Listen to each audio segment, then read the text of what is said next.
So today is June 16th, 2021.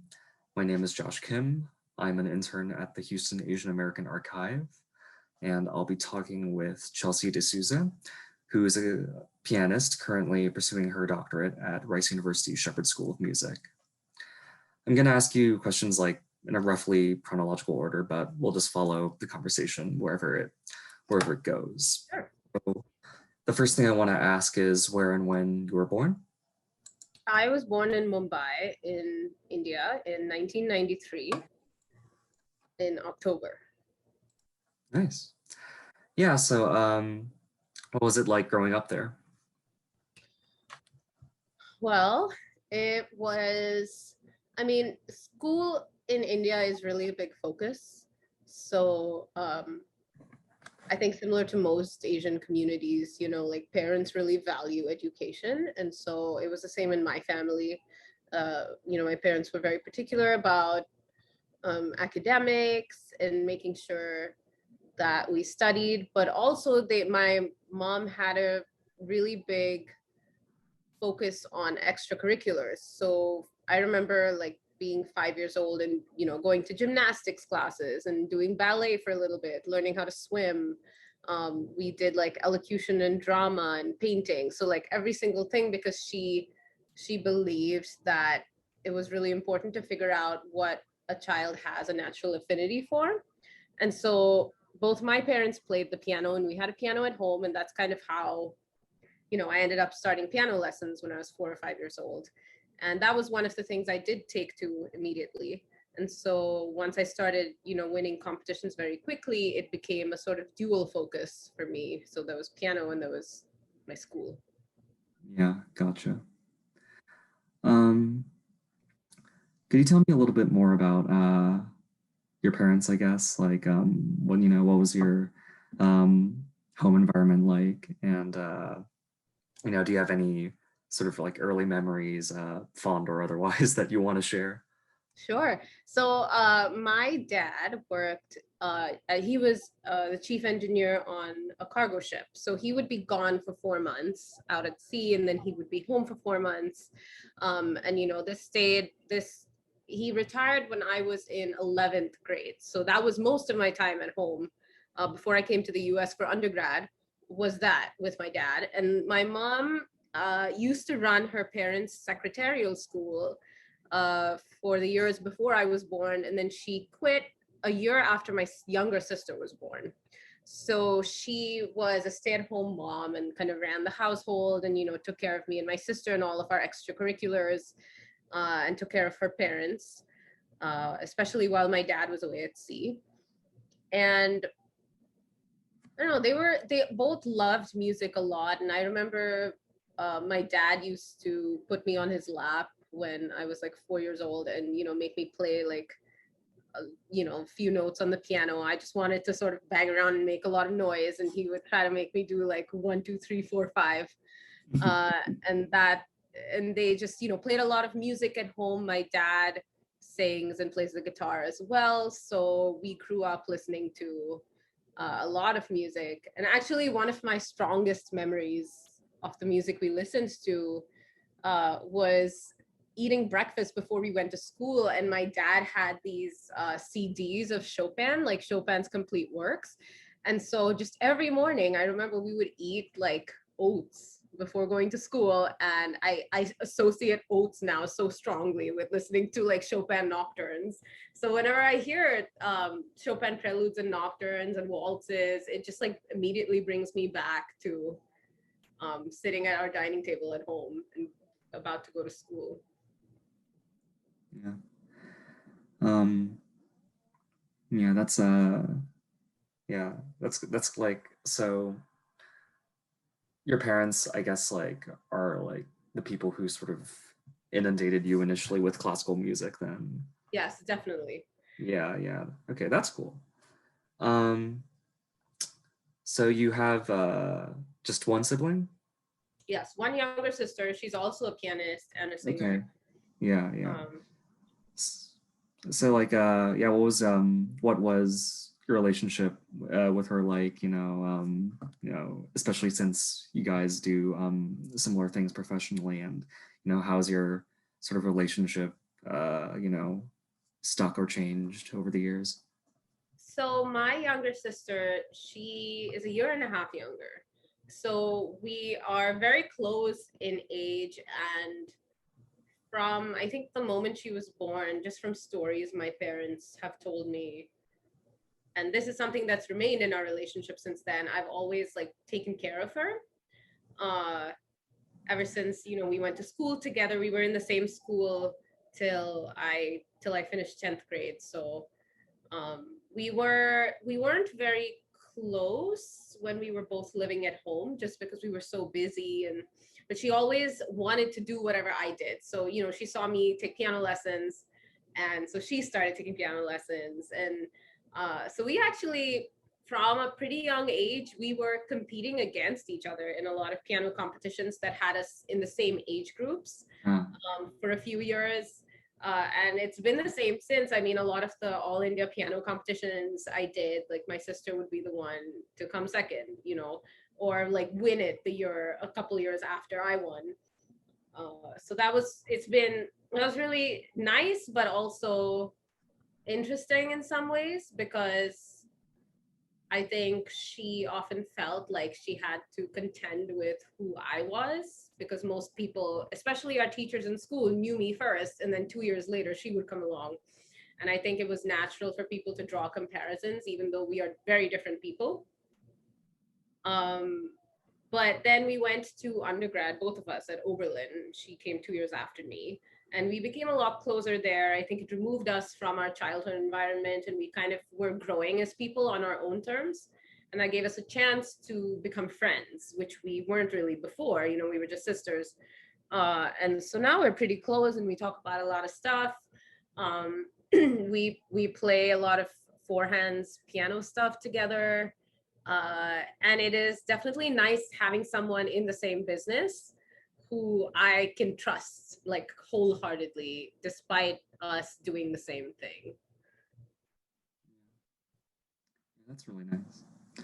Um, so how did your parents go about like shaping or like directing your uh like musical education, I guess? Like how I'm guessing that like they found a teacher for you and everything. So like um and you also said that they like a lot of Indian parents had like emphasized academics growing up and everything like that. So like how did they sort of, I guess what I'm asking is like um what did they do for you, but also like how did they like sort of frame your musical education growing up, I guess? Right. So I started piano lessons, I think, just before I turned 5. And it was with a local teacher who lived a couple streets down from us. Um, and I think my mom tells me that I started just a few months before the summer break. And then, we were off for the summer. And so my mom taught me during the summer. Just, we continued with the same book that I was already learning from. But since I was out of school and we just had all this time, she says that I picked things up really quickly, and sort of really took off. And from then on, I think she saw that I had both an interest and an affinity for playing the piano. And so she would sit with me for at least part of my practice sessions, since she was also a pianist. I mean, not professional, but she'd studied piano for many years. So she would sort of sit with me and make sure that I did what the teacher had asked me to do, and would even like push me to go even further, like learn more songs in the book, or practice scales and like technical exercises, which I think was extremely important to my very quick growth as a pianist, because other kids around me who were taking piano lessons didn't Mm. have someone at home to get them to do like their hand in and journey and all of that. And so my technical skills grew very, very quickly, uh, which was a huge asset at the time. And she, she, for her, I think academics was always first. And then I remember there was certain times of year where we had piano, like local piano competitions. So my church would have a talent contest every year in August. And there would be like age groups. So there would be like below 8 and 8 to 12 and 12 to 16. And each age group had a singing competition, both classical and non-classical. And then they had an instrumental competition that was both classical and non-classical. So I would participate in all 4 of those categories and do a separate song or piece for that. And so every time we got close to August, it would be like a let's focus on piano time of year. And then, when it got close to school exams at the end of semesters, it would be like a let's focus on school kind of thing. So she wasn't the kind, I don't remember at least having to practice piano every single day, but maybe I just blocked it out of my memory. I don't know. But she was very, very strict about making sure we did what we had to do. And I was a much more obedient child than my sister. My sister definitely rebelled against, this sort of very regimented schedule we had. And I think my mom really struggled with that. And so it was just easier to get me to do whatever I needed to do. And yeah, I guess that's kind of how it was structured. And we also did a lot of other extracurriculars. Like I remember like taking part in all of the sports competitions at school as well. Like I used to do track. And then I also did a lot of like drama classes, and our school we had the British school system of like 4 houses, like in Harry Potter. Oh, okay. So we would have like inter-house competitions in different fields, and so I used to do all of those also. Like there was elocution, there was speech, like drama, debates, and then the sports, of course. So I actually participated in all of those. So it really felt throughout the year I always had a different thing going on. Yeah, quite busy. Yeah. So what traditions and values, like whether religious, cultural, like any of those things, did your family like have, and are there any that you still keep? So my family is Roman Catholic. Okay.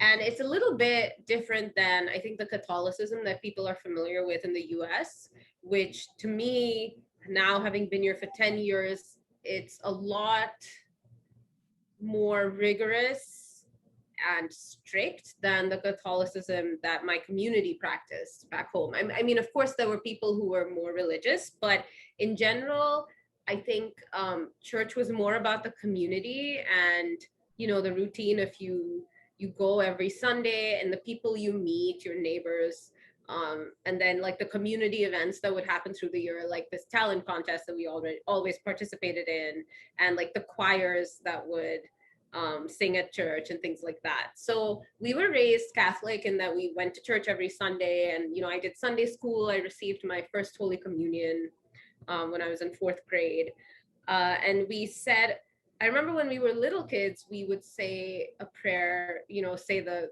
Our Father or whatever every night before going to sleep as a family. But then as we grew older and just got busier, those sort of daily religious routines kind of fell away.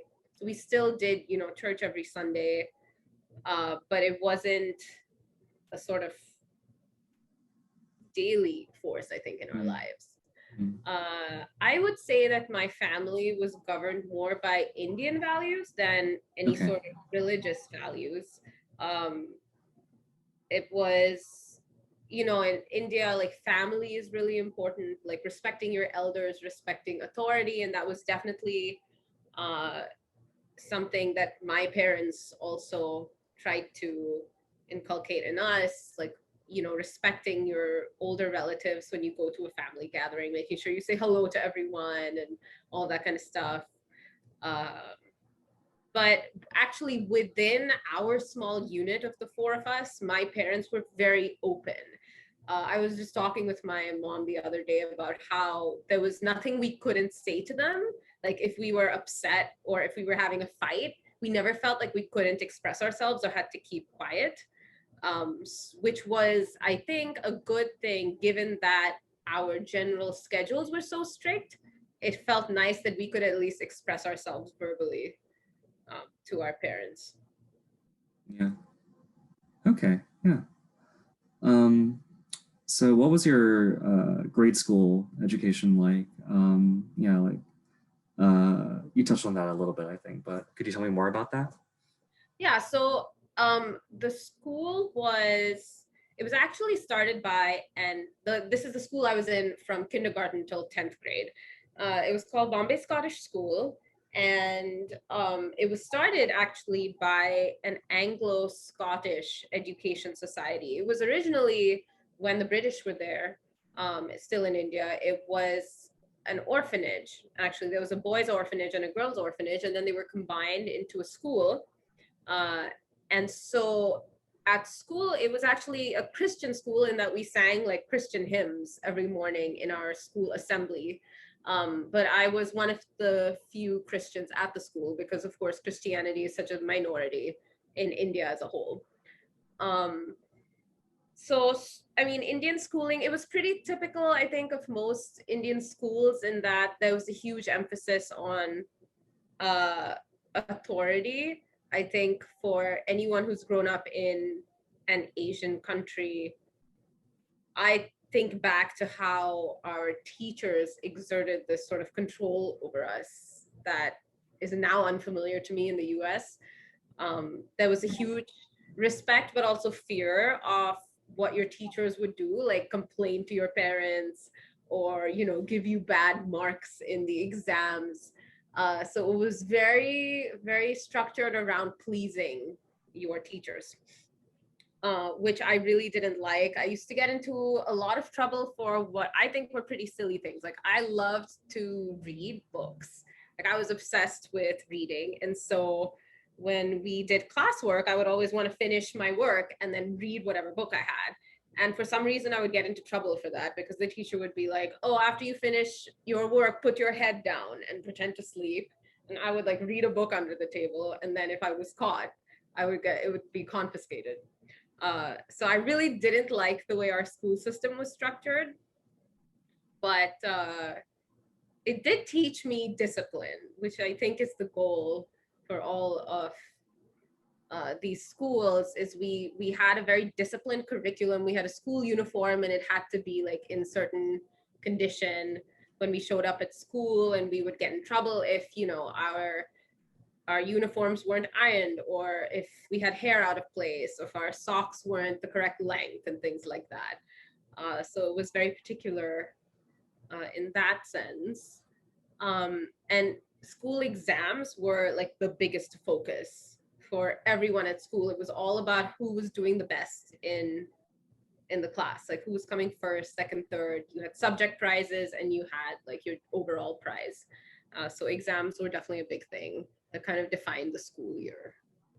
But we Yeah. had a lot of, like I said before, you know, extracurricular or co-curricular, I guess you would call them, Mm. within the school, like activities, which was really good, I think, and helped me develop a lot of skills that I use today, like with public speaking and my like leadership abilities, because I was house captain, and so I sort of had to like get people involved with activities and lead teams, and that was a really good skill to be able to build.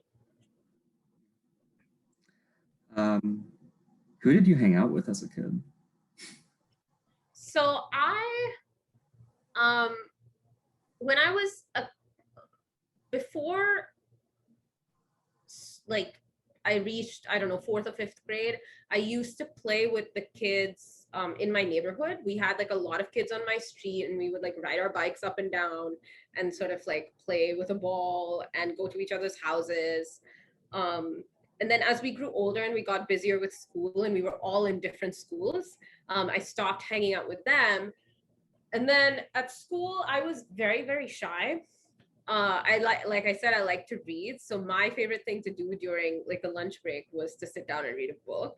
And so I didn't really want to go out and play with the other kids.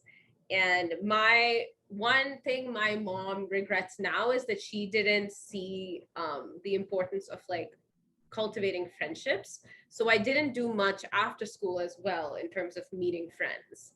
So I had a few friends who I would hang out with, you know, at birthday lunches and things like that, and who I would talk to at school. But I didn't cultivate close friendships until I got to, I would say, seventh or eighth grade, where I had a homeroom teacher. We called it a class teacher, who saw how shy I was and wanted to draw me out of my shell. And so um, I somehow at that age realized that I wasn't very happy being that shy, because people would make assumptions about me that weren't true, that I wasn't nice or that I was arrogant. And so I actually made an effort to reach out to other people and be more confident and be like try to make friends. And that was a huge turning point for me, because I think I'm like a completely different person now, because I really made an effort at that time to not be shy.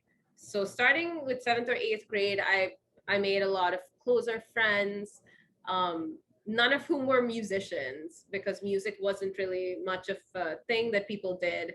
Uh, I tended to gravitate towards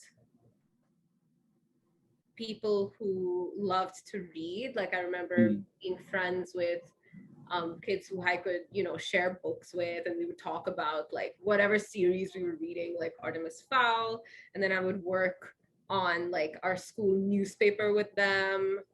Uh, yeah, so kind of, I guess, the nerdy people, because that's who I was too. Yeah. Yeah.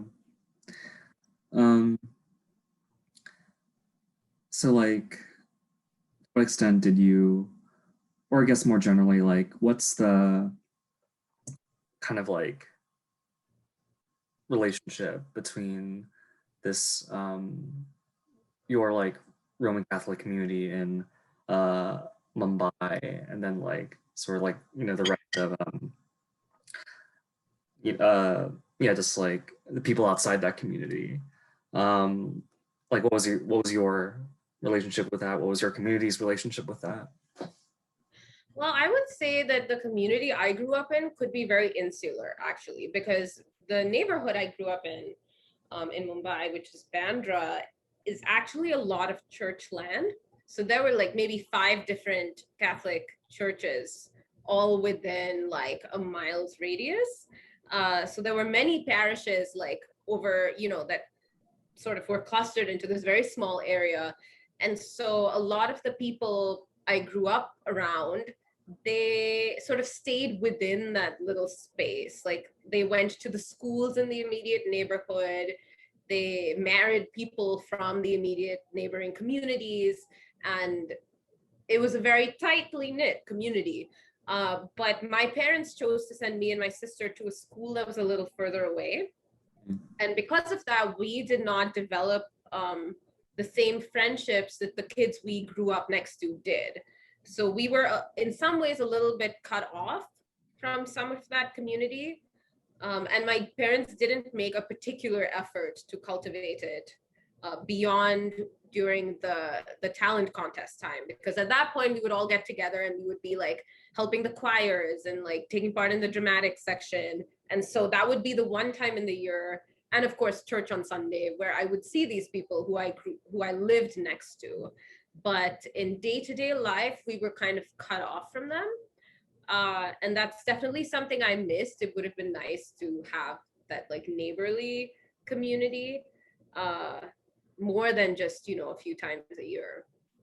But I would say, you know, the Roman Catholic community is a little bit cut off from the rest of Mumbai. I think it's a very vibrant community in and of itself, and especially the Catholics in Bandra, because there are so many of us, there's not really any need to like move outside. So you would only really know people from work or from school, but not really have a sense of community with them. Yeah. It's really interesting to hear about that enclave. I didn't know about that. Yeah, that's really cool. Yeah. Um, so what cultures of music, I guess, in addition to, you know, the one that you were implicated in, did you like encounter growing up um, in India? And I'm asking because like I guess that audiences and forms of engagement like vary for like different kinds of music there, like whether it's like pop or filmy or Bollywood or you know, Carnatic stuff, Hindustani stuff, like just I'm assuming, or Western classical um as you grew up with. I'm sure just those audiences and all of that it's just all different. So what were you actually engaging with? Was it mainly just the Western classical stuff, or like did you like absorb like all that other stuff as well? So we studied Western classical in our piano lessons, and of course listened to a lot of it. And we would always go to concerts at the NCPA, which was the National Center for Performing Arts, which was a performing arts complex all the way at the other end of town.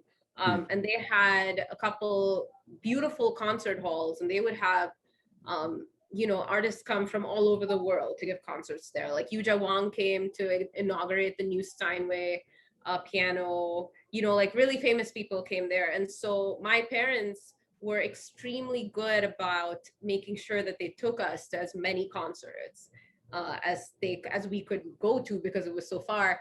I mean, I feel like we went to a concert almost every week, whether it was a choir or a chamber ensemble or a solo pianist or singer. We were just heavily involved in that. And I would say, at those concerts, the attendance was interesting. So Western classical music is heavily enjoyed by two communities in India in general. The Christian community, so like including Roman Catholics, like where I grew up, and the other community is the Parsis. So they're the Zoroastrian community, and they are the people who financially support the arts, Western arts in India. And there's a huge Parsi community in Mumbai. And so these two are the ones who sort of take lessons, go to the concerts, etc. And of course, there are other communities who are involved in it as well. But if you're Parsi or Christian, there's a very good chance you learned piano growing up, or you have a piano teacher in the family or something like that. So that was the community engagement part of it, was mostly those two. And so like my friends at school like really had no idea what I did with music outside of school, because that was just not a part of the music they listened to. Of course, Bollywood music is a big thing all over India, and I grew up absolutely hating it. I just thought it was so, I don't know, filmy and, overproduced and just not of good quality. I definitely had a little bit of the Eurocentric, like, oh, Western classical music is so great, and, Bollywood music is not good. And beyond that, with the traditional Indian musics, we actually had no exposure really to them. I think it occupies a similar place as Western classical in India, where it's just not a popular music. So of course, there's a very like active community of Hindustani music and Carnatic music, but unless you seek it out, you're not going to come into contact with it. So, the only time I would ever see or know of such concerts happening was when I went to the NCPA to hear a classical recital, and then I would see the posters for like the traditional Indian concerts that would also be happening there. But we didn't listen to it. Later on in our schooling, I think when we were in 8th or 9th grade, we made a family friend who used to go to all of the concerts that we played at. And he was equally involved in the Western classical and the Hindustani classical side. And so he introduced us to several of his like favorite Hindustani singers and instrumentalists. And that was always really interesting to meet someone of such stature who we had no idea about. And to know from someone who knew about the tradition just how great they were and what an amazing legacy they had. was always interesting for us. And I feel like I've listened and learned more about traditional Indian music since I left India, because people are so interested in it in the US. And there's like an expectation that I should know something about it. And so that's kind of forced me to I want to learn more about it, but that kind of sparked my interest really once I came here. Yeah, that makes sense to me because like uh, you're right. I feel like a lot of not just like, I mean, to a large extent, like there are definitely academic people who sort of uh, in like conservatories and like other places like that that uh, you know, study like Indian classical and like are interested in that stuff. And so I guess like environmentally, like you getting into that later, that's interesting to me. Yeah. Uh, okay. So could you could you tell me a little bit about your first teacher or teachers in piano and yeah, just some formative experiences with lessons and things like that? So my first teacher was very, very sweet. I remember. She was just so kind. And it was a great, I think, first introduction to the piano. But within a few years, both she and my parents felt that I needed to go to someone who was more serious. And so both me and my sister started with another teacher who lived close to our school, and we would go there for lessons just before school. And that was a pretty important time because she discovered that both me and my sister had absolute pitch. We had no idea what that was. And we would do these exams, the Trinity College, like grade exams, which is a Mm. huge thing in India and Southeast Asia. Um, it like starts at grade 1 and you go till grade 8, and then you have these upper level diplomas.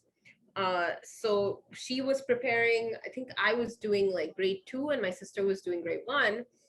And part of that was these year training exams. So you would have to like stand next to the piano and then they would play like, you know, an interval and you'd have to say what it was or whatever. And so when we were doing that practice, she realized that I had perfect pitch. And then the next day when my sister went for her lesson, she was like, your other daughter has perfect pitch. And so my parents were like, whoa. And so that she was important in that, but I actually had a very bad experience with her because she in many ways like held me back rather than trying to allow me to flourish. Like she would restrain me and tell me to play things slow and like not to do a lot of the things that I wanted to do, which I think, you know, when you have a kid that young, you should just let them do what they're excited about. And so I very quickly switched from her. Then my sister and I went to another teacher who was younger. She was maybe in her like late 20s or early 30s, but she had been a very talented young pianist. And I really enjoyed my lessons with her because she played also a lot of other styles of music. And that was something I did as well. Like my family and I, we would watch American Idol every week. And so my sister and I would sing all of the like pop songs we heard. We listened to a lot of Mariah and Whitney Houston. And so I used to play by ear all of these songs and accompany my sister and other singers. And so she could do that as well. And so I really liked this teacher. But unfortunately, after I think a year or two, she ended up moving to Dubai with her husband. And so we had to switch. And then she told my parents that there was only one teacher that I could possibly go to. And this teacher was a 90-year-old lady who lived at the opposite end of town, like close to the Performing Arts Center. And she had studied at the Royal College in London many, many years ago, of course. And so my mom every Saturday morning would drive me. It was like an hour with no traffic or a little more. And then if there was traffic, it could even be 2 hours coming back from her house. But every Saturday morning, I would go there.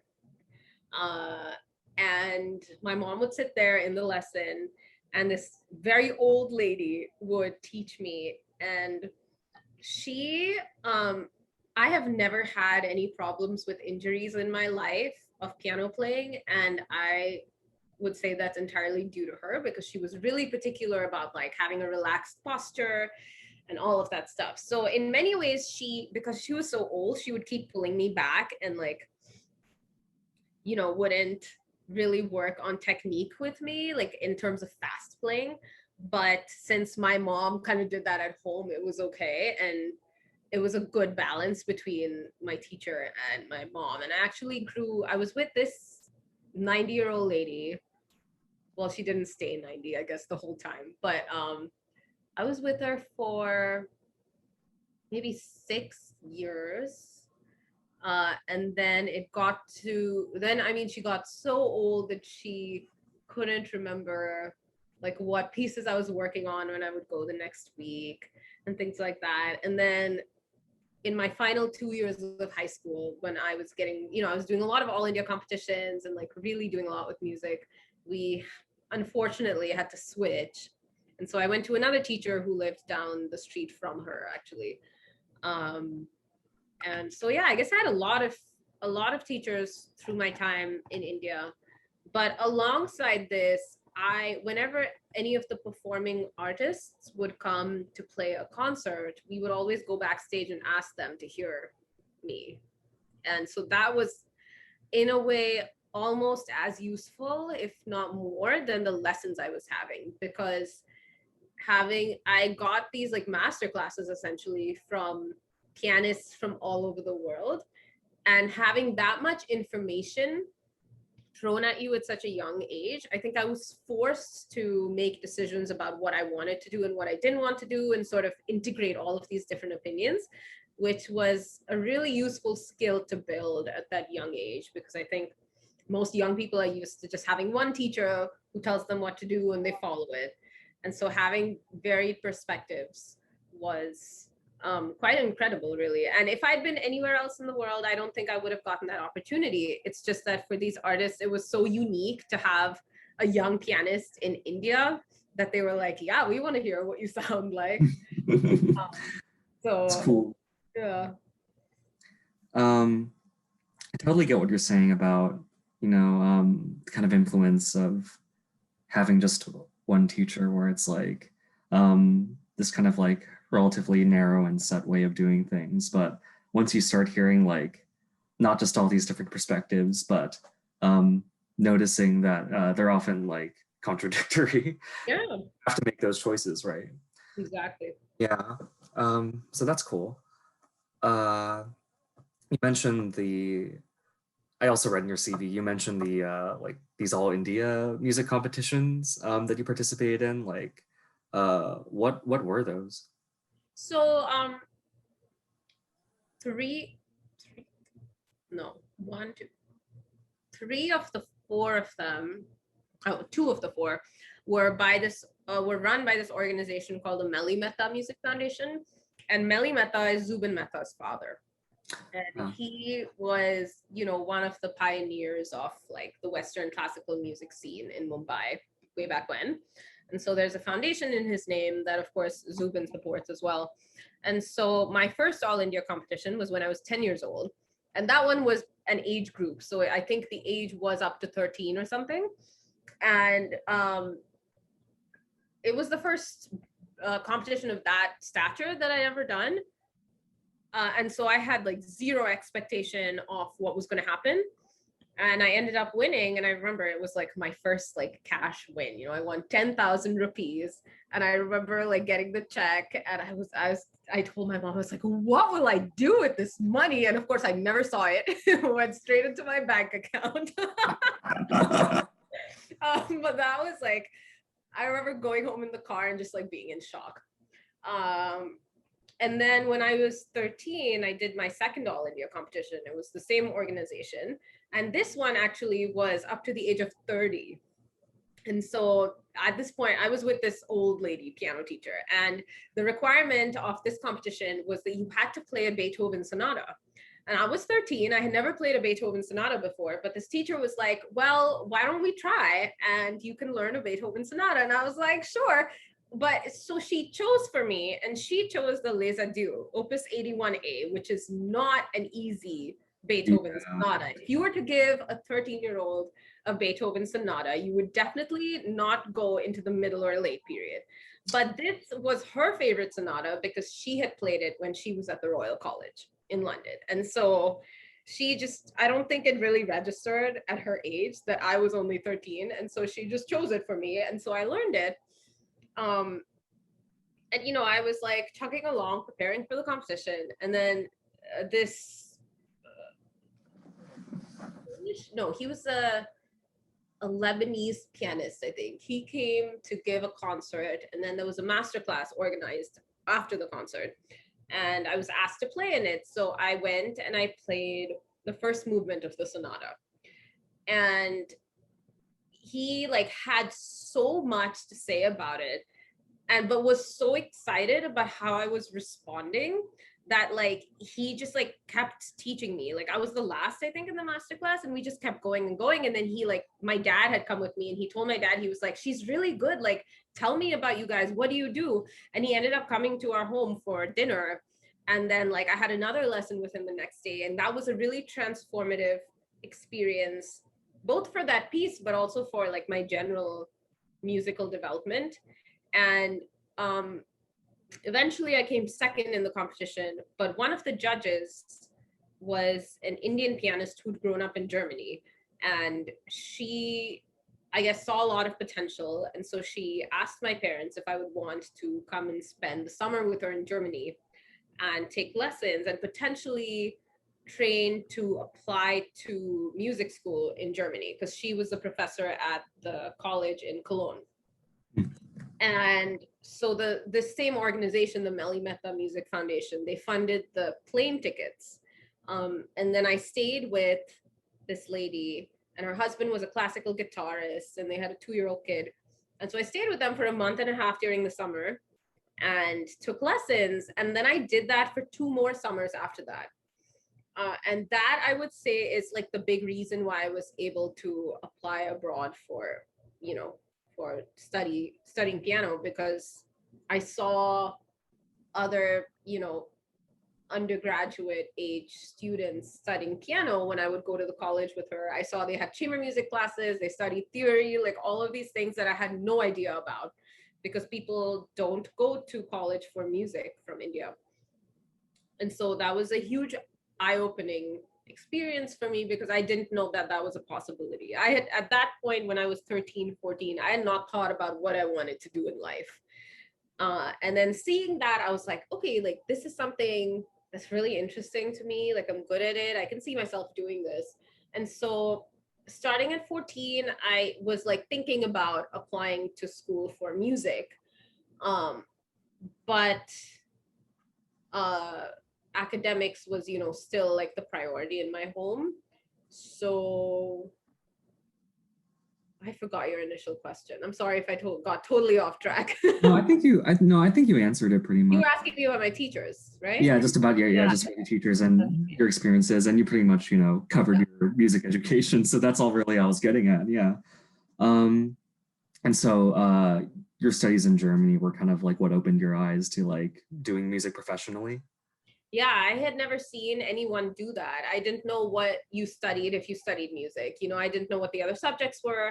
I didn't know what the setup was like. Like, do you have a lesson once a week? Like, what does a college look like? A music college, like I never seen any of that. And so I really had this plan of applying to school in Germany to study music.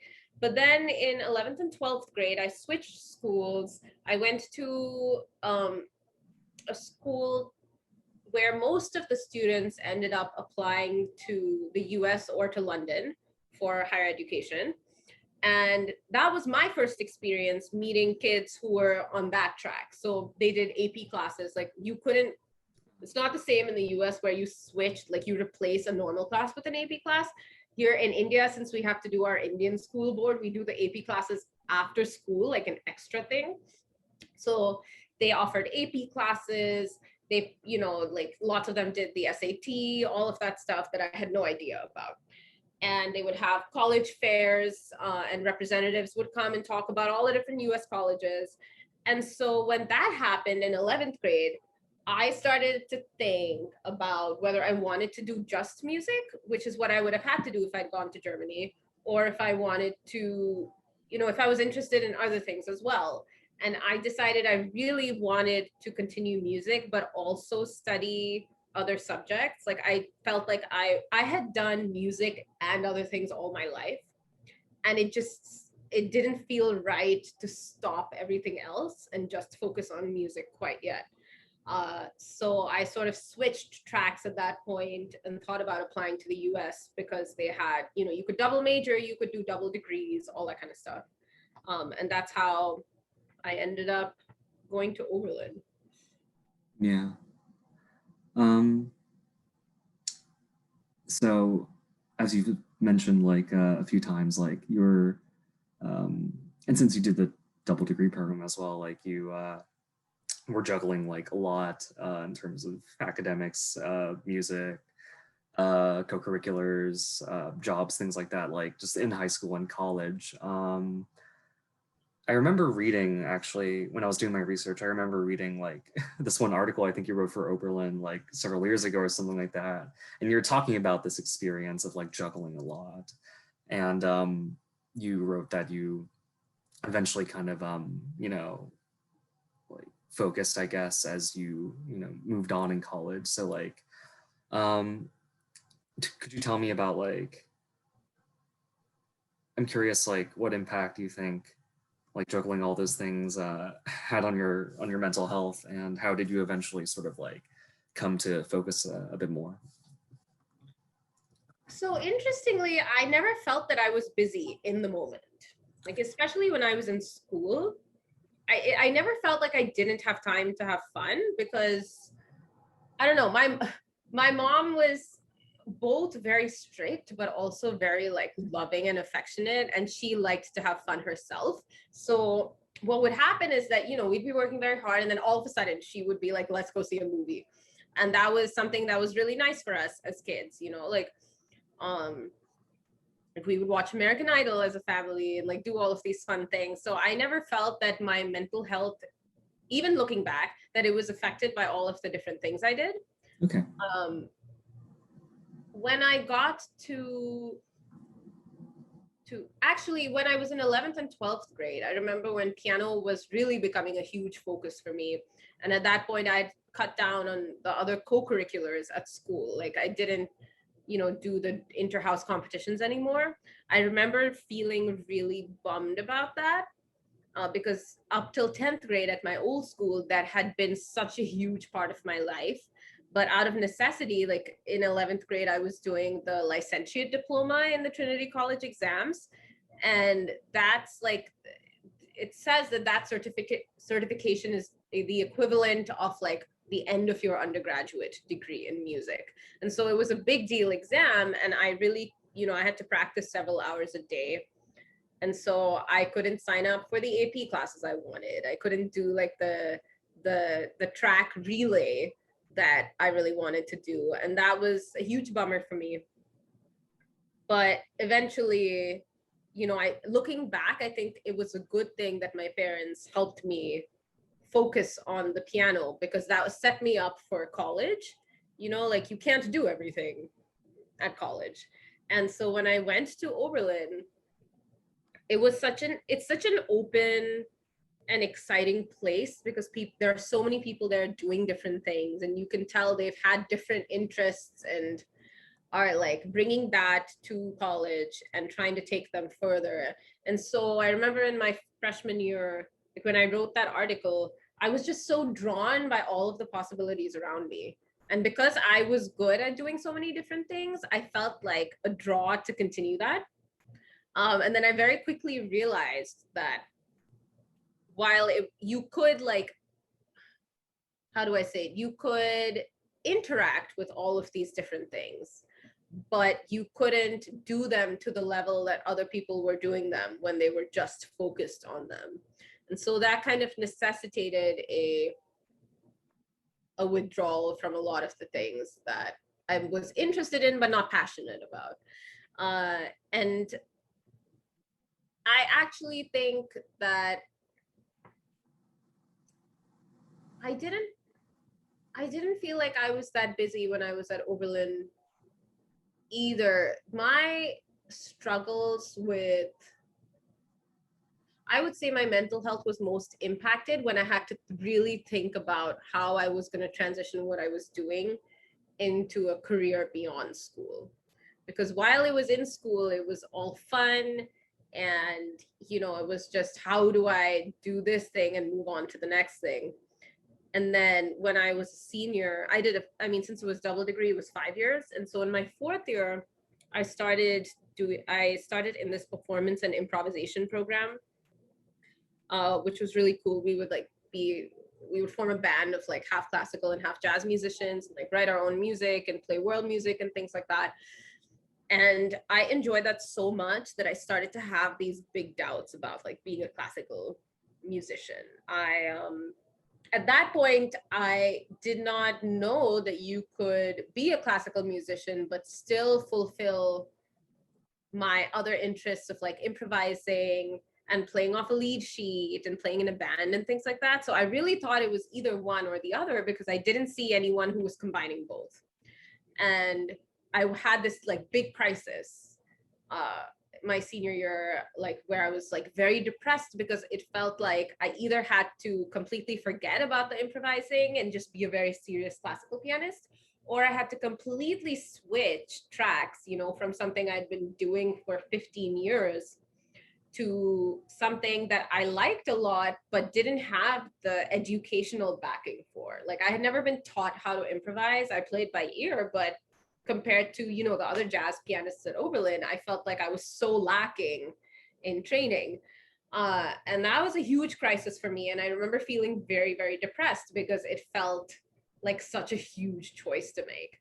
And I remember talking to my parents about it, and they were like, that's a really big, like, you should wait and think about if you actually want to make such a switch. Like, maybe you're just really excited about this right now because it's new and you need to see how you feel in a few months or next year. And they were right in that, but I also think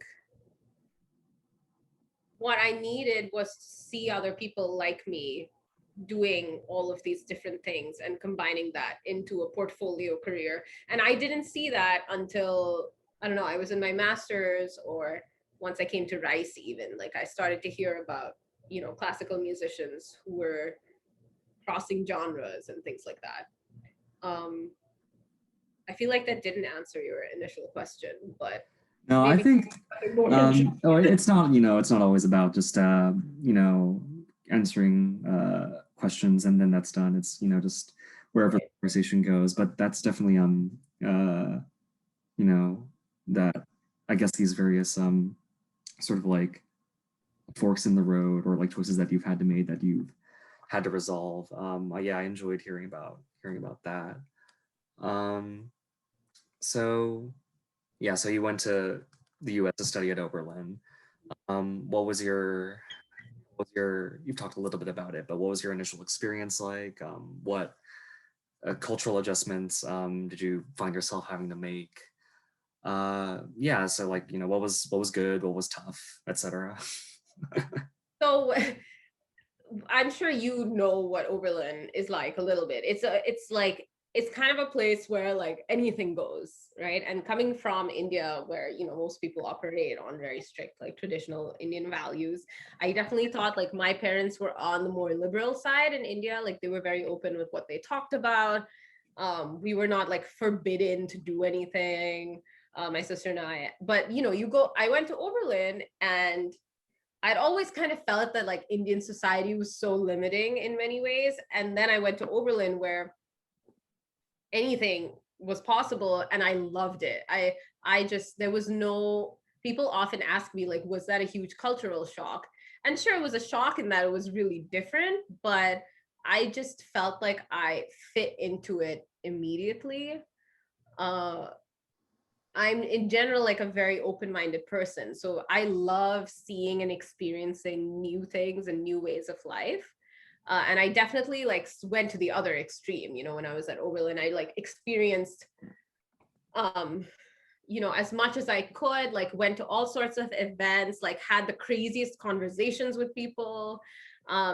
And it was hugely like mind-opening in many ways. I think that's like an underrated part of education that people don't always recognize. Just like the people you meet at college can teach you so much. Yeah. um, and we have international orientation before the main American orientation, and so I met other international students from like Thailand and Zimbabwe and Turkey, and those people are like my closest friends still today, because for all of us to come from our different cultures and then be thrown into like this tiny town in the middle of cornfields in Ohio, it was like we sort of like banded together and experienced all of the first, like I remember the first snow, and me and this friend I had from Thailand, we like were screaming outside. It was like this light smattering of snow, and I had seen snow before when I was a kid, but it was just like insane. And then of course within months we were sick of it. And I remember we had a winter term in January. It was a month where you could like work on your own projects essentially. And so some people would leave because it was a horrible winter in Ohio. And so they would go home or like go to, warmer places for internships. But my first year, I ended up doing a German intensive at Oberlin. And so I was there for winter term, as were many of my international friends who didn't go home.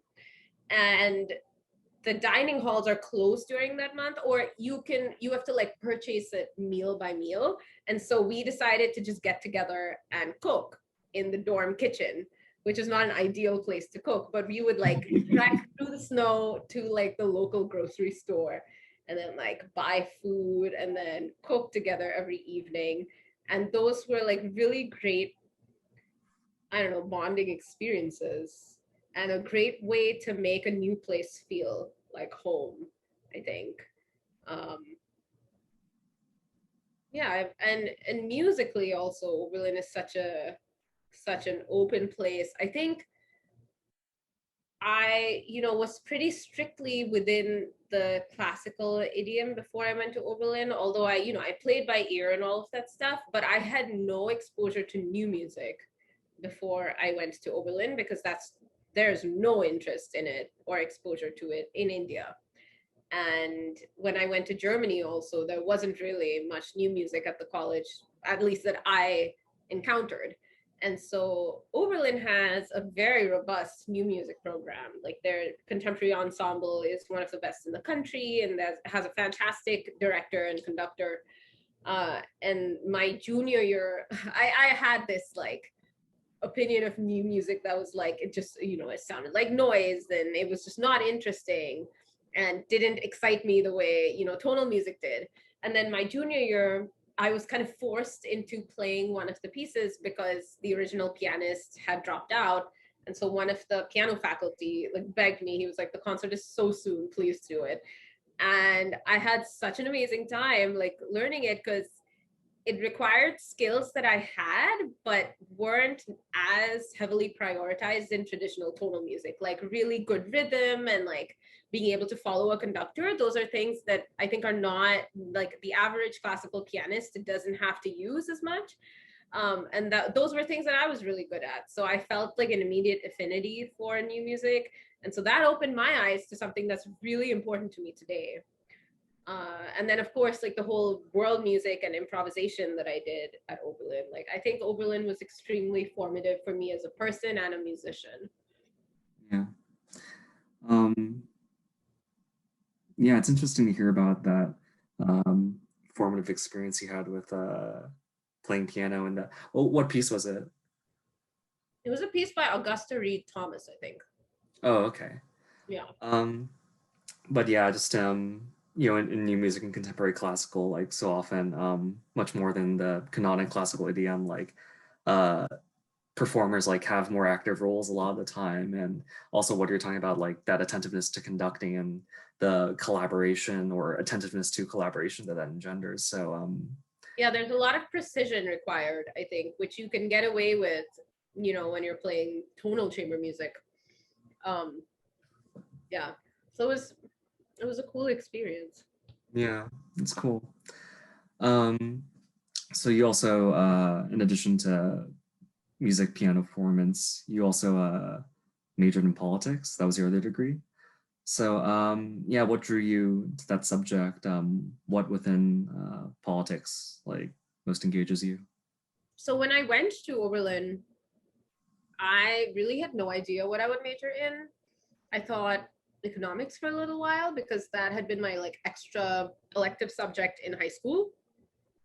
And so I took an econ 101 class and, the required calculus classes. And I was like, this doesn't really excite me. And then I flirted with psychology for a little while. I took the intro psych classes, which, is the massive like lecture style classes. And so that didn't really interest me. Like what interested me within psychology was like clinical, like psychiatry. And I quickly realized in order to get to that, you had to go through many years of schooling and essentially study to become a doctor. And that was not something I wanted to do. And then it just so happened that my second year, I took an international politics class. It was intro to international politics. And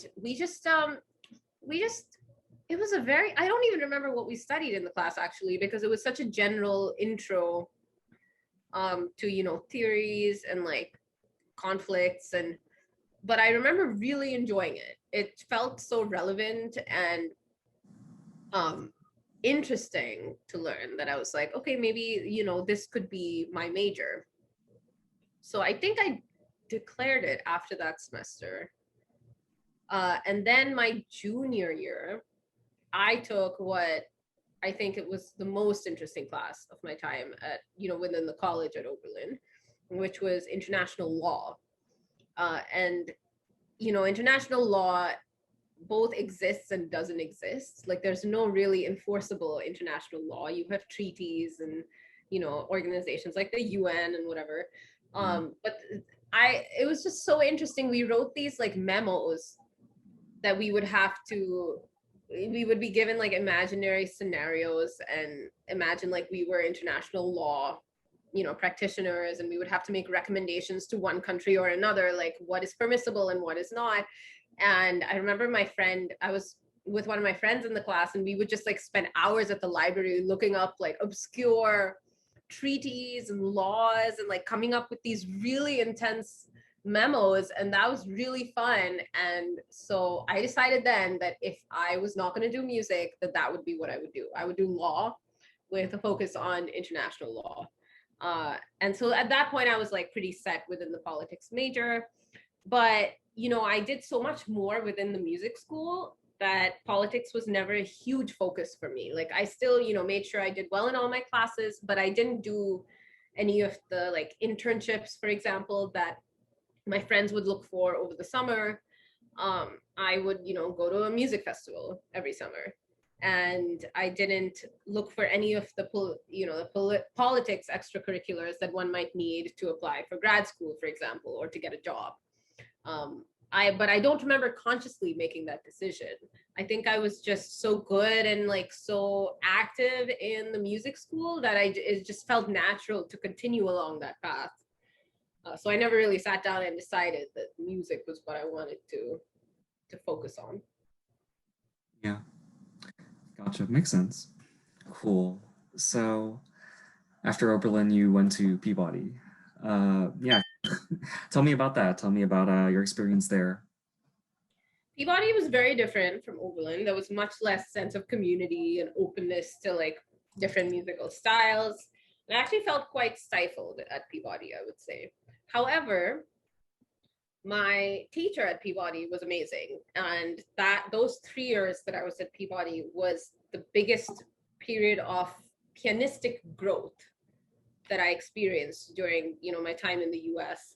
He was just a very, very good piano teacher. Like he could watch you play and immediately be able to diagnose what wasn't working and like the things that you felt but didn't know how to articulate or could not diagnose yourself. He was really good at that. And I think he was really good about seeing what each student was uniquely strong at.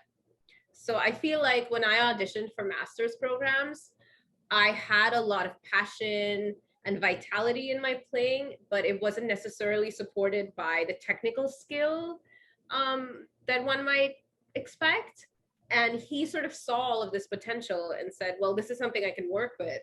And so we did so much good work in those 3 years that it really set me up well for like, competitions and for a doctoral program and everything. So I'm very grateful for my time at Peabody, just because I learned so much as a pianist. But in terms of general musical fulfillment, I mean, I played with the new music ensemble there. But at the school, it wasn't something that was prioritized, and that was something that I missed.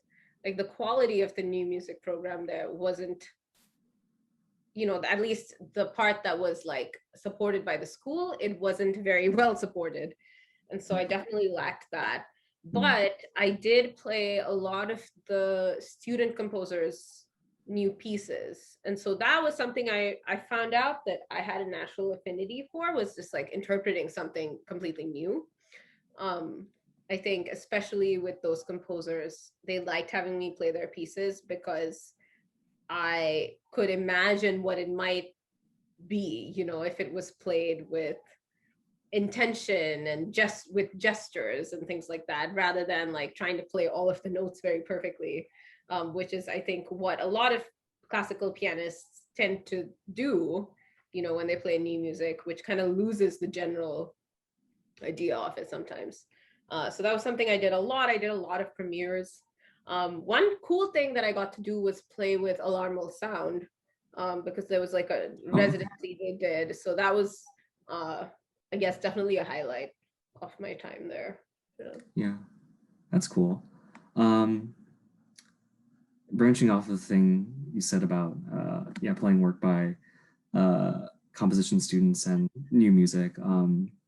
So since that's something that you're into and that you do, like, how does your like approach to like learning those and like playing those sorts of pieces like differ from just your approach to like learning music by like canonic composers, especially because like with living composers, sometimes you get to actually work it through with them. Yeah, right. Yeah, and that's something I really enjoy, is saying like, what are you trying to do here, and are you doing it in the most effective way possible, especially when they're like my age. It's like a nice relationship that you can have with them. I find I tend to approach canonical composers more tentatively, because there is a traditional way of playing that music. And my fear with traditional music is always that I'm going against the grain of how it's traditionally played, and that can be either well received or ill received by listeners. Whereas with new music, you have this opportunity to make it your own, and that's something that's really exciting to me. So when I look at a piece of music that's not been performed before, or that has been rarely performed before, I approach it with a certain freedom that I think I don't do with the canonical repertoire. I think that's really the biggest difference, is like, even when I sit down to play through it, I just feel freer. Yeah. Okay. So after Peabody, you came to Shepherd in Houston, right? Why did you end up coming to Houston? It was actually a sort of last minute choice to apply to Rice, because I didn't know of, I mean, I knew of Shepherd as a fantastic school for orchestral instruments, because a lot of the really good players from Oberlin had gone to Rice for their masters, but I didn't know anything about the piano program or about the doctorate program here. And so when I was looking for schools to apply to, I just happened to like send a message to my undergrad teacher. And I was like, these are the places I'm applying to. Like, what do you think? And he was like, what about Rice? And John Kimura Parker is really good. And so I looked up the program online, and I looked up my teacher online. And my teacher has a very active online presence. He has like a Facebook for his studio. And, you can learn a lot about him just by doing a little bit of research. And he just seemed so cool, because he is obviously like a classical pianist of great stature. He's won the Leeds competition. But also he's done a lot of like other genre crossing stuff, plays a lot of chamber music, is a huge entrepreneur, like no one else I've seen in the field. And that was hugely exciting for me because my teacher at Peabody, while he was a very good pianistic teacher, he had been within the field of pedagogy for so long and not been performing that he, had only one perspective. And I felt like with the amazing foundation pianistically that I'd gotten from him, I felt that I would really benefit from studying with someone who could give me like a professional perspective on, creating a performance career and things like that. And so I just, I sent Dr. Parker an email a few days before the applications were due. And I said, do you have a place in your studio? I sent him a video of mine, and he really liked, I guess my perspective and what I wanted to do with my career. And so that's how I ended up at Rice. And then once I came here, once I got in and did research on the doctorate program, I thought it was one of the better structured programs out of any of the ones I'd looked at. I think the faculty at Rice have done an amazing job of figuring out what their strengths are as a school and really focusing on what they can equip their doctoral students to do. So here there's like a very heavy emphasis on preparing you for a teaching career. So, and that was something that other schools kind of do, but not with the same focus. And I thought that would be a very useful thing to get out of a doctorate program. Yeah. Um, yeah. So far, like with Shepherd, you've had like yeah, you've had like good experience, just like not just with classes, but just like the other facets of the school.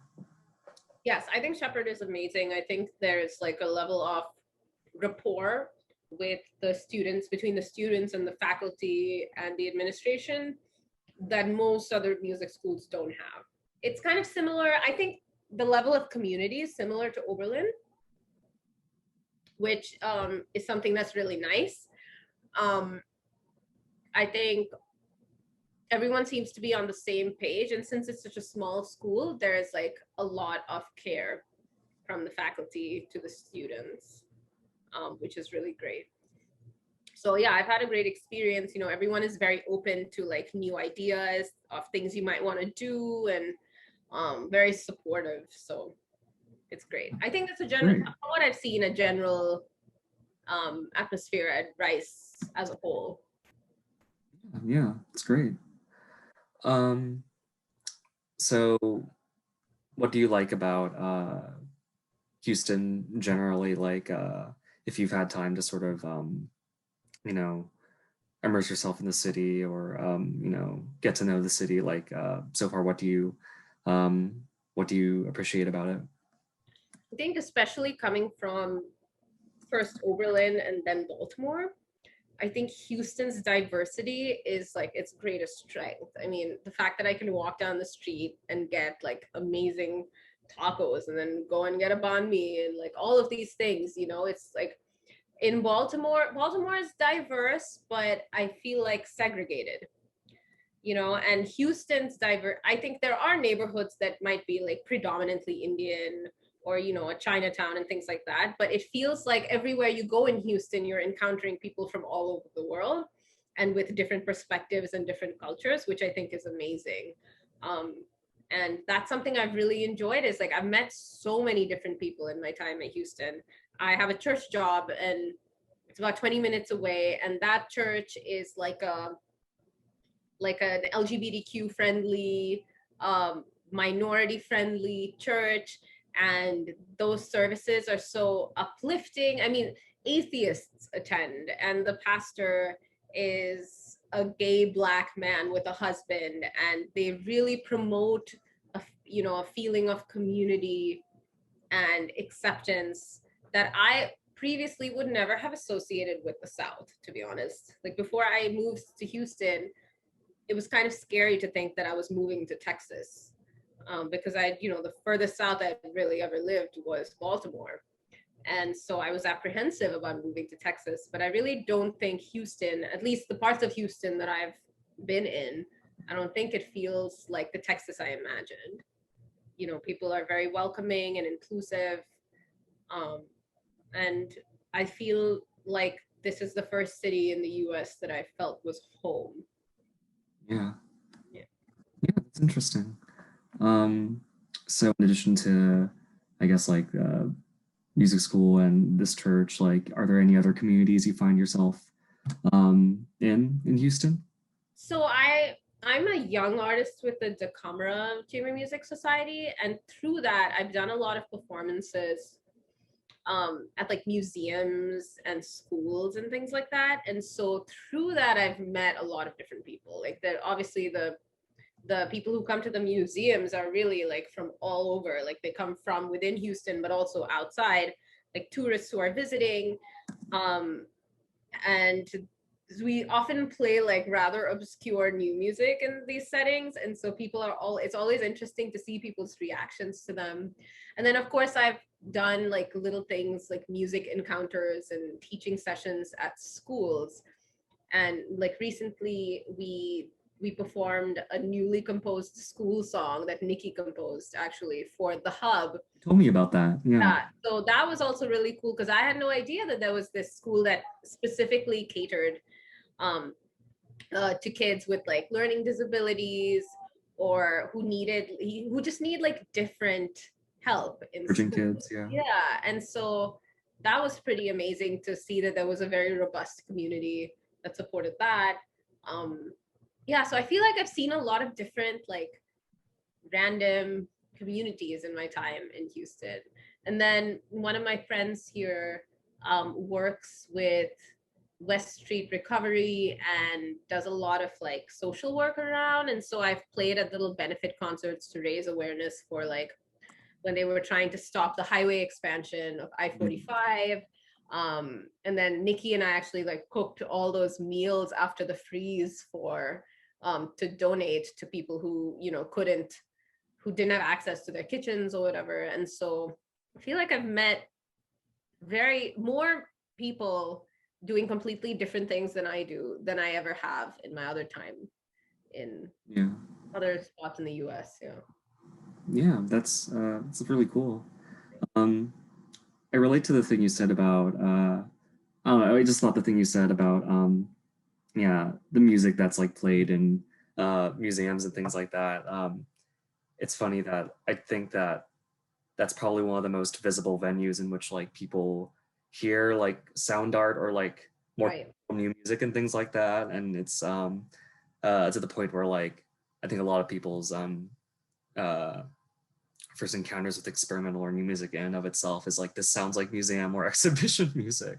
Right. And I honestly think that when people go into a museum, they turn their minds on in a way that they can um they can absorb new and experimental sound. Because when you go to a museum, you're saying, okay, I'm going to like take this time to sort of slow down and absorb art.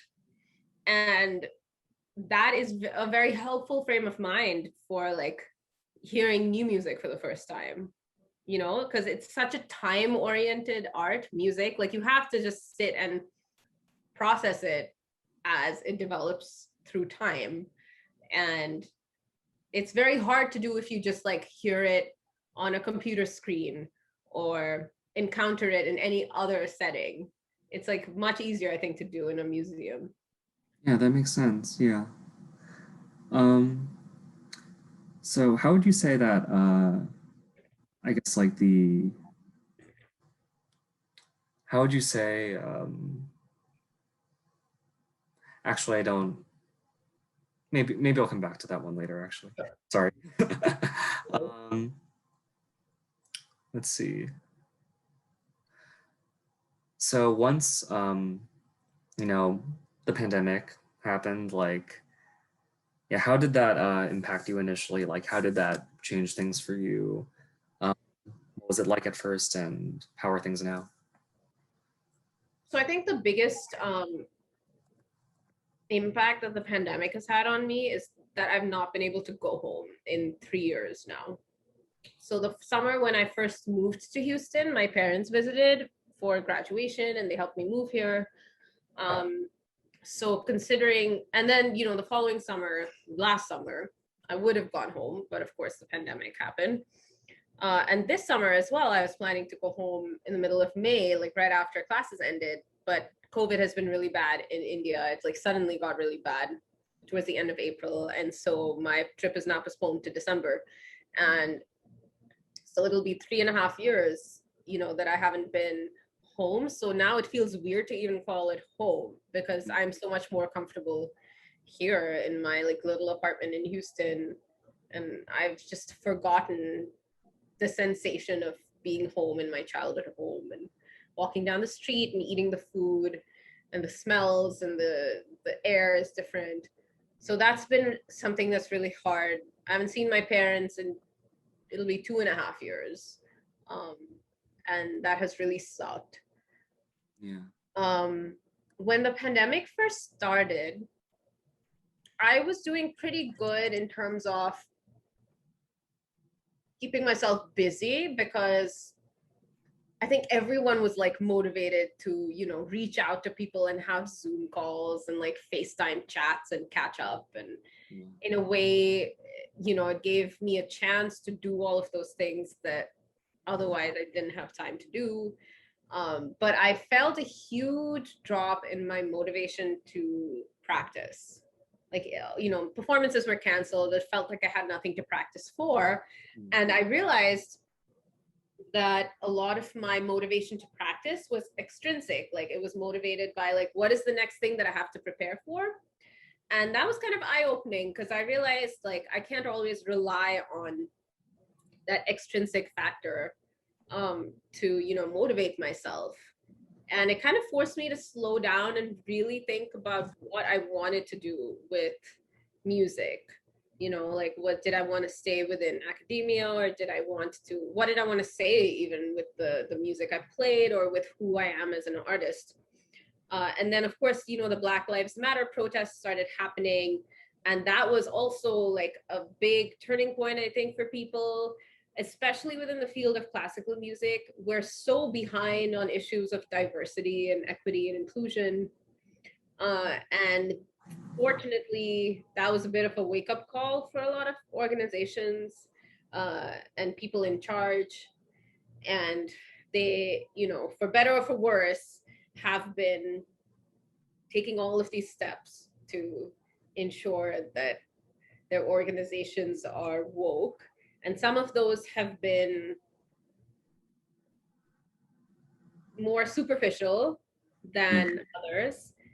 And as a person of color, I think it's been interesting to see how organizations respond to these calls for diversity. But I did feel a very renewed sense of responsibility also when all of this happened as a person of color to ensure that I was doing as much as I could with music, to like draw attention to certain underrepresented voices and, promote, just like do the work to find composers and pieces that are not commonly played. I think people think that these issues can be solved just by programming a Black composer on a concert. And it's not that. It's like putting in the work to find the composers who you don't normally program, even though their work is just as good as the Beethoven and Brahms you always do. And so the pandemic, I think, gave us time to actually sit down and do that. And I saw like, I had a friend who did like a project for a month where every day she would post a new piece or a new composer on her social media from an underrepresented community. And that was eye-opening. Like I found out about so many composers that way. And I don't know, I think that the pandemic had like so many downsides, but unfortunately, it was the thing that kind of made us all slow down and rethink many things. And it's sad that that had to happen for us to do that. But yeah.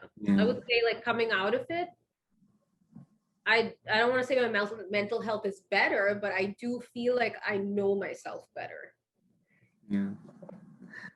I mean, I think I totally get what you're saying about like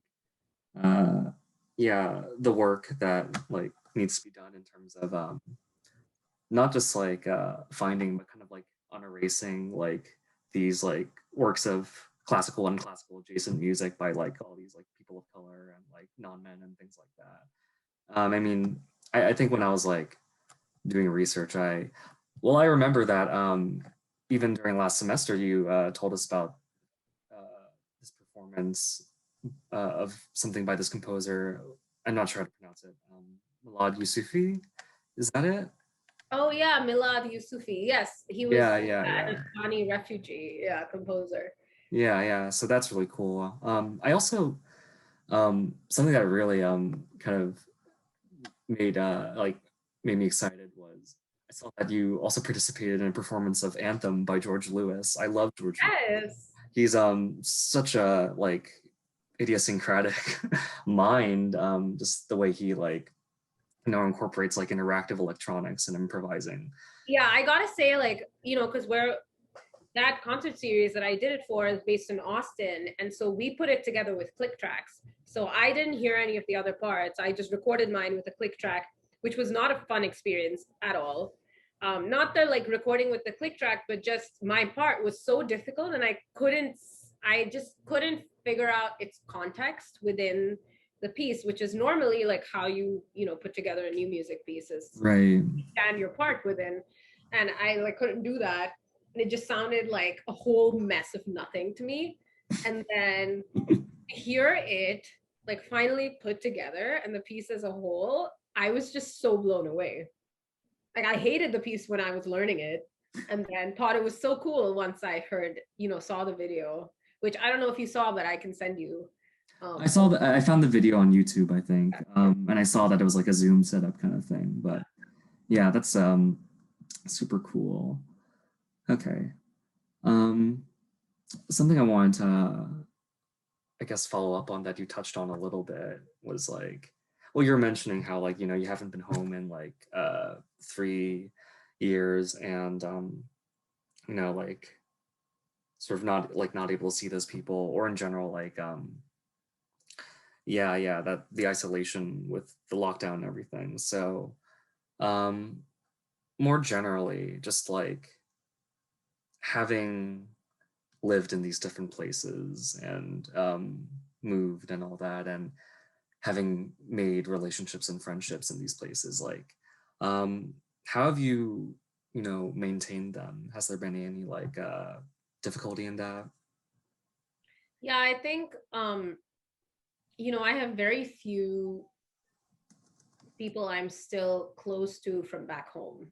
I have like two friends from high school who I've been pretty good about staying in touch with. I mean, it goes up, it goes and it comes and goes, I would say, but definitely over the last couple of years, we've been really good about keeping in touch and supporting each other. They also both came to the US to study, though at different schools. And so, we've been kind of all over the world at this point, and we've kept in touch. But in general, I think we had this big drive to like communicate with people at the beginning of the pandemic, and then we all kind of got tired of it Yeah. and sort of retreated further back into our little bubbles. And I definitely think, as for me as a person, I find it hard to reach out. I'm not as good about reaching out to people as some of my friends are. And that is something I've noticed, like I've been missing over the last few years, is like keeping in touch with some of my undergrad friends or even my masters, once I left Baltimore. But I don't know, it's like the pandemic sort of showed us the importance of maintaining those relationships. But it also felt like we were, I don't know, further than ever. I don't know, social media is like a weird thing. I feel like the people I see on my social media and see updates about their lives are people who I will never meet. Whereas, but then we tend to rely on those social media posts to find out how people are doing. But I don't see updates from my closest friends. And those are the people I need to actually reach out to, if that makes sense. I don't know. It's social media is isolating, but also connecting. Yeah. I think Yeah. that's really been like driven home during the pandemic. Yeah. That makes sense. Um, so I think I want to, I don't know, just to like, in this like last bit, I just kind of want to ask a few unrelated things, I guess. Well, I don't know, just like things that are not sort of yeah, things that are just more kind of just asking some yeah, things you like and things like that. Yeah, so who are some of your like favorite composers to like listen to or play or perform? And like what have you been listening to lately? So right now I'm preparing for a chamber music festival in San Diego that's happening at the end of July. So I've been like practicing and listening to a lot of that stuff, which is it's an interesting, I guess, set of pieces I'm putting together. I'm playing a Beethoven trio, Shostakovich trio, the Ives trio, and we chose a trio by Darren Hagen, who's an American composer. And so I've been listening to a lot of that stuff just to prepare. Um, for outside of classical music, I found a really cool band. I think it must be pretty new because they don't have a lot of stuff out yet, just one album. It's called Valipala, and it's like a very fun like funk groove, like big horn section kind of vibe, which is like my favorite kind of music to listen to. Like I love like RH Factor and Snarky Puppy and like those, or Moonchild, those kinds of groups. And so I'm like kind of going back to listening to sort of the favorites that have kept me going throughout the pandemic. Um, for composers, I like to play. It's hard for me to say composers more than like pieces, but I would say like Scriabin and um Scriabin and Beethoven, weirdly, are like Okay. composers I'm particularly drawn to. Like Beethoven is so challenging, but I feel like once I wrap my head around it, it feels very much a part of me. Surprisingly, in like a way that Mozart never can feel. But I enjoy Scriabin's harmonies. Like I'm really into lush harmony. It's my favorite thing, and Scriabin definitely like scratches all those itches, and is very satisfying. And of course, I'm working on the Barrick Sonata. Have been the past few months, so there's that. Um, yeah, who else? I feel like I'm due to like pick up a large Bach work. I don't know, Goldberg variations or something. Something that'll just be like Gotcha. very intimate and personal, and I'll just like slowly trudge my way through it. But right now I'm just like anxious about preparing for this festival. Yeah. It's like the first big thing I've Gotcha. really done since the pandemic. Oh, okay. Yeah. Yeah. Well, I was gonna say that like, I mean, I think I can sort of pick up on like your preference for like sort of lush harmonies and like that kind of like coloristic music and like some of the stuff like sort of bloated like what was it like? There's like some Janacek, Pour, like Franck, like yeah, things like that. It totally makes sense to me, that preference. Um, okay, so you mentioned a lot of like collaborations you've done like in your bio on your site. What are some of your favorite collaborative experiences? Um, I'm trying to remember which ones I listed. So I What's think, any of your favorite? Yeah. yeah, the most interesting ones were during my PI program. I think the performance and improvisation program at Oberlin, because we had visiting artists from a lot of different musical genres, or musical cultures, I should say, not just genre. Um, like we had a Brazilian pianist come in, and when they would come in, we would play some of their tunes, and they would kind of help us improvise through them and then perform them with us. And it's almost like you're getting to meet a composer and understanding his vision of it, right? Because it's like getting to do what we want to do with Beethoven, or any of the composers who have, who are long gone, is you're understanding the vision in real time. And so that was something that was amazing, um, because as a pianist who is not, I mean, I'm not trained in improvisation or anything like that. And so of course the jazz musicians were a lot more well equipped to do that kind of stuff.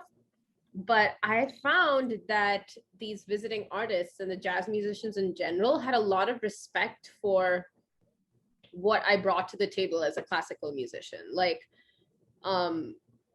the sort of harmonies that I heard and then produced were, of course, influenced by the music we were playing, but also heavily influenced by the music I play as a classical musician. And they really enjoyed that. And that is something I think we don't do as much as classical musicians, is respecting what each person brings individually to the table, no matter how, especially when it's really different. I think we could all use a little bit more of that. Yeah. So I think that's those were definitely the most interesting collaborations that I had. Yeah. Could you tell me a bit about this this project that I've read about? I think it's with Nikki and Irene Hahn. Oh yeah. Like grant funding from New Music USA. That seemed that seemed pretty interesting. I was wondering what that was all about. So this was actually, we put this whole thing together right before the pandemic started, and Irene and I were roommates in Baltimore. We were both doing our masters. She's a cellist, and she grew up in France and then moved to the US for, undergrad, and then has kind of stayed there. But she is very French, but also like ethnically Korean. And we had many conversations about how people would look at us and make certain assumptions, and then talk to us and make different assumptions, and then hear us play music and make still more assumptions about us, and how hard it was to communicate who we were with, like simple sentences like, I am from Mumbai, that like doesn't capture anything about me. And we've been talking about this a lot. And then she told me about this grant from New Music USA, and we really wanted to do a piece that sort of captured that. And Nikki is sort of similar in that she's, Korean, but she spent so much of her life in the US, and like, we are all defined by the fact that we've lived in so many different places. And so I asked Nikki to write it. And what we wanted to do was sort of move away from these cultural labels of like Indian, Korean, French, whatever, and show how who we are is so based on the experiences we've had in our lives. And so we're doing like a 5-movement cello and piano work.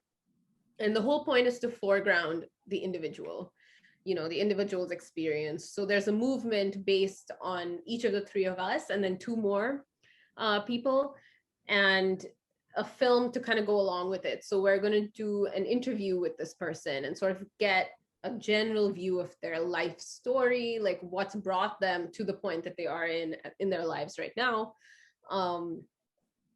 And, Nikki's written a movement based on each person's life. So I remember Irene was the first one to write a little essay about her life and like memories of childhood and things like that.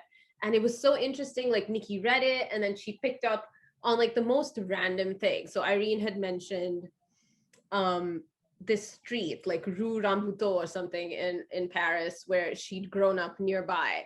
And then many, many years later, like 12 years later, had gone back home and met a friend. And she told her friend, like, oh, isn't this building on that street? And the friend was like, no, like what? And that was such a strong memory of Irene, that this building had been there, right? But it turns out it was a completely false memory. And that was one of the themes that we were exploring, is like how we hold on to these very vague, blurry memories to like tie ourselves to different places. And so Nikki just picked up on that one little thing, and she like wrote this movement and called it Ru Rambuto. And I think it's just very cool, like the things that draw us together but also make us different. So that's kind of how the whole thing came about. Just sort of coming together with people I'd met in different aspects of my life to make some music. I just have like one or two more questions that I wanted to ask you. So I also read in your in your site bio that you like cooking. So how did you get into that? And what do you like to cook? So when I was a kid, my grandmother was like, I feel like part of her identity was like cooking, you know, because she just loved cooking for family. And whenever we went, she lived very close to us, so we would go over to her house very often, and that was the way she expressed love, was through food. And my dad also loves to cook. My mom absolutely hates it, and so she will not enter the kitchen unless she absolutely needs to. And so my dad, whenever he would be back from the ship, he would always like cook really interesting things and kind of experiment in the kitchen. And I am very similar to my dad in many ways, and my sister to my mom. So I don't know if that was part of it. Like I was just so intrigued by food. But like I have a very early memory of, we had a cook who used to come to our house to cook a few times a week, especially when my dad was out on the ship. And she was making something in the kitchen, and I went in and I asked her how to make it. I must have been like 4 or 5 years old. And she was like, well, why do you need to know how to make it? And I was like, well, I'm going to need to cook one day for my children. And she thought that was so funny that as a 5-year-old, I was like planning like that. But I was always interested in cooking, but the experience I told you actually of my freshman year at Oberlin, when we all kind of, the international students banded together, that was the first time I actually like looked up recipes and experimented with stuff. Like I definitely took charge with that whole experience and like cooked things that I wanted to. And that was my first experience experimenting in the kitchen. And at that point, I mostly cooked like Western food. And it was only once I got to Baltimore and I had, you know, my own kitchen in a house, and could go to like different grocery stores, that I started experimenting with other cultures of food. Also because I had access to eating them. And so for me now, I mean, I feel like I cook from a different culture every single day. It's like one of the best ways that I like exploring different cultures. I think through food. Food can hold so many memories and so many ideas about a place.